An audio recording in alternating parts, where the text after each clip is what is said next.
Well, thank you for being here. We have a lovely skyline. It's kind of like being in a cruise ship, over Lake Ontario here. I guess the last time we spoke was not quite a year ago when Whorehound just came out. And when Sea of Cowards was announced, it was like, really? Another album already? This is like the Beatles in the old school back in the 60s and 70s when bands would put out 2 albums a year. We thought so. We hope you think so too. Was it just ready and time to release another record, or was the chemistry so good that you guys just kept going, or what was it? Yeah, we never really stopped after the first one. Started writing on the road immediately, and one of the first breaks that we had, we went into the studio and thought we'd just get a few of these ideas on tape, and it turned out so well that we ended up keeping them, and that's part of the record right there. The first record was made at the end of everybody's tour, and you were all really kind of exhausted, and it was just like, well, I guess it came out of too much wine at the end of a tour wrap, right? Yeah, it was sort of a 7-inch project that turned into something bigger, and it's just kept rolling like that, and all the way into this new album now. We just didn't want to stop. We didn't want to have all these in the can and say, oh, let's put it out 2-3 years from now. We thought, let's do it right now. We're still touring. It'd be great to do 1-2 punch like that. None of us had done that before. Any of our bands put out 2 albums in a year, so it felt something really interesting. I'm interested in the matchup of the attention span of the internet and the digital age now, matching up with music like that. Well, let's talk about that, because I find that absolutely fascinating. Because what you could be, if you were on a conventional record label, they would say, dude, you're flooding the market, you're overexposing yourself. Let it go for 2-3 years before you release something. But 10 months later, you're back in it, giving people with short attention spans more stuff to pay attention to. It's interesting. I want the answer's still out there. When you put out what they call content now, put in something on the internet, some kind of video or some live track or something, a week later the label asks you for more content, and it's funny, it just keeps going like that. You have to keep supplying and feeding that beast because of the way the internet is. People have seen that clip already, heard that song, saw that photograph, but it's not that's not extending itself to albums. What it ends up happening a lot of times, I think, the major labels making a big mistake is what they do is repackage an album sometimes 2-3 times by the end of the year with extra tracks, and I think it's such a rip-off to fans. Well, Lady Gaga did it, and Justin Bieber did it, and you're basically getting people to buy the same record twice, and then maybe there's special iTunes downloads, and you have to go buy that, and maybe that comes with a package, and it's a bit weird. Everybody, we went through that on Whorehound. Everybody wanted an exclusive thing, and you have to, if you don't give each compartment their exclusive track or something, then they punish you and they won't advertise your record or something. It's a desperate time, man. It's really strange for music. With this record, there seems to be more of a 50-50 division of labor when it comes to vocals. Is that an accurate? What do you mean? Sorry. The vocals, like the duets and stuff. Oh, in this record, there's more of that. Yeah, I don't know. That just happened, as we wrote songs, they kind of came together in that way. We never sort of talked about it or meant to do that or anything. It just seemed. And you're out front like you're always doing. Some of your vocals are a little uninhibited. Some of them, yes. Yeah, we never talked about in this band what we're supposed to do, who we are as a band, what our positions are. We never defined them. We still haven't defined them. We just sat behind an instrument one day. I happened to be sitting behind the drums, and it just progressed that way. That most of the time I'm the drummer. We're not a band where we all switch instruments or like some kind of circus act on stage or anything like that. But the idea is that the 4 of us write, and if anybody has an idea to sing, if Dean sings the lead single, it doesn't really mean it's not a mistake. It's not Allison's the lead singer. We can't do that. I think that's the case.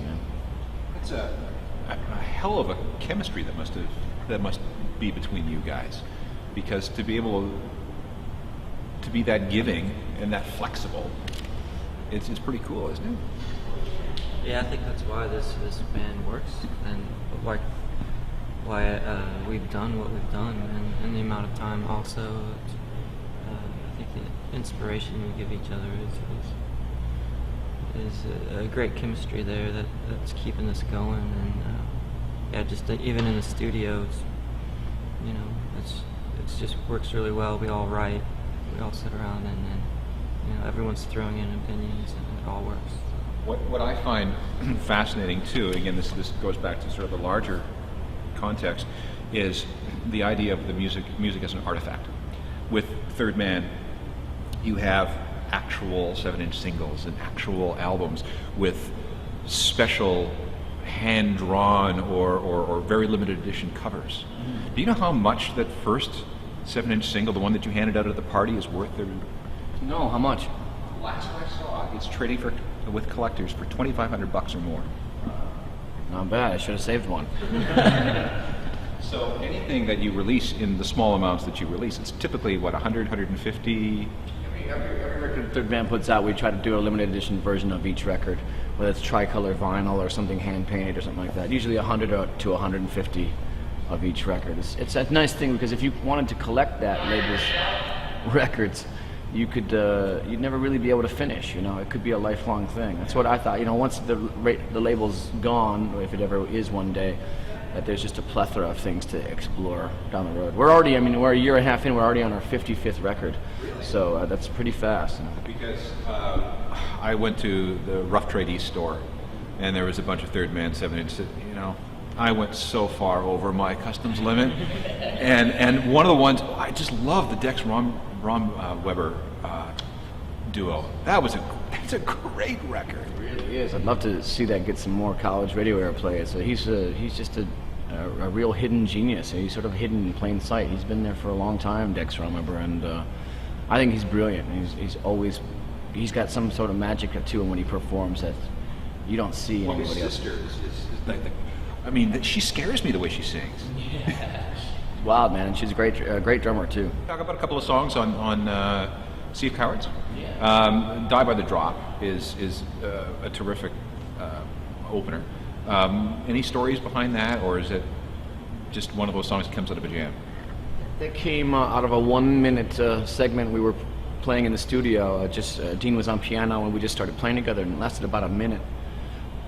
Allison was singing, and we just moved on to something else. We played it back later, though. Oh, that was really nice. We ended up playing on a separate tape machine along with that 1-minute demo because we thought it was so heavy and had so much energy to it. We played along with it on 8 new tracks and turned it into a 2.5, 3-minute song, whatever it is, and expanded on it. And then edited it after that first minute was gone and sliced over to the other machine. So it was a really cool. I'd never done that before. So. My favorite song, I think, is Gasoline. I don't know why, I just think it's a pretty wild track. Can you give me any insight onto that one? That's the name of Allison's perfume that she wears. So. I wish. Actually, I would wear that. She just wears love how gasoline smells. Why don't girls do that? That'd be great. We'd love that, I think. It's really bad for you to put on your skin. Probably, yeah. Yeah, and you can flammable too. I mean, with a little bit of hairspray, a little bit of gasoline behind it. Yeah. Well, I've got a feeling I'm already there. But you could make like a synthetic, non-flammable version. Anyone out there got any ideas? Let's try it. Let's go hit the BP station after this. Or just the beach on. It'll make a day out of it. And Old Mary, the end track, the last track. Okay, as an old Catholic guy too, that just smacks of Hail Mary full of grace somehow. Am I right? Yeah, for sure. It's just a reference of not the religious component of the prayer, just the meter of the prayer. I mean, I think a lot of times you forget when you read the Bible that it's prose, or books like that of that nature. They're written with a meter, but you can jump into that rhythm and take it someplace else. I was just trying to get into the meter and take it far away from that and make it into a different character.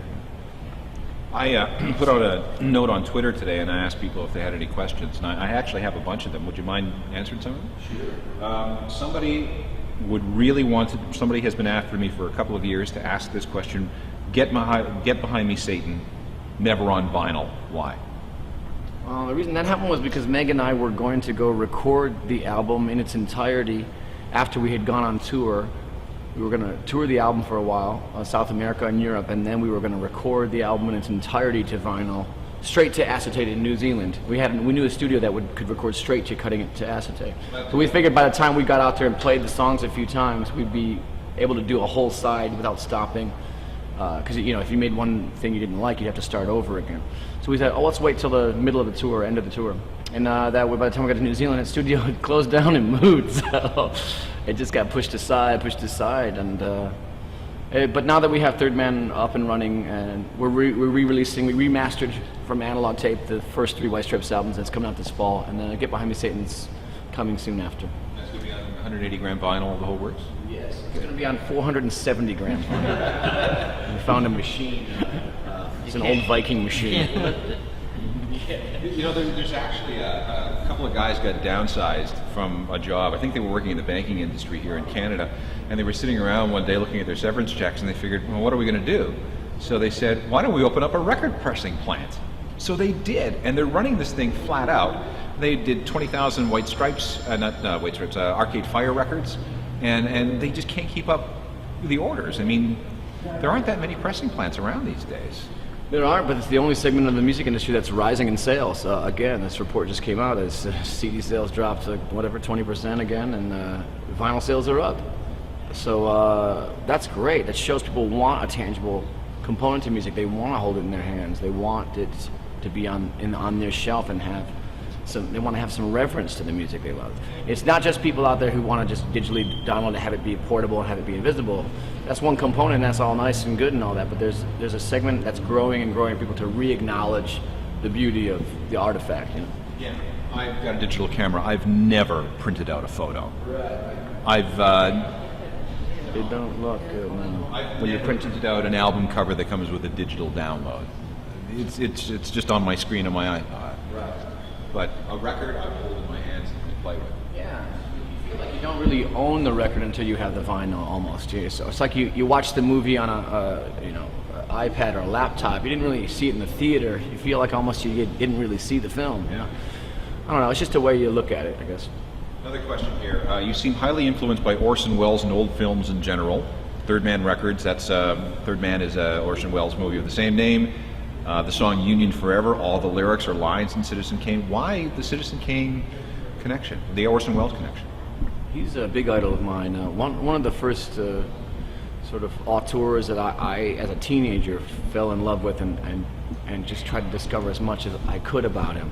I worked at a movie theater in Detroit called the Fox Theater, and they showed Citizen Kane. I had a re-release of it, and I went in during my break and watched the film, and I was just mesmerized. And it was the kind of film I almost kind of looked back and said, I don't really know why that connected with me so much. I shouldn't have resonated with my head at the time, like 15 years old or something. My head was someplace else, but for some reason it sort of penetrated and stuck with me. I've always gave a little acknowledgement to him, also the number 3. So that was because he sort of started me down a different path. When you were working as an upholsterer and slipping little pieces of poetry into those reupholstered couches, has anybody ever found one?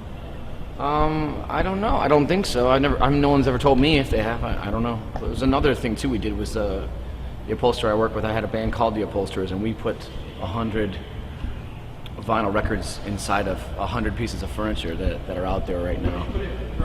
Well, it was an upholsterer's record, but it was printed on clear vinyl with a clear cover, a see-through transparent cover, so that you couldn't even X-ray the chair to see if it was in there. It was the idea, but the joke behind it. So they're out there. There's like 100 pieces of them out there somewhere.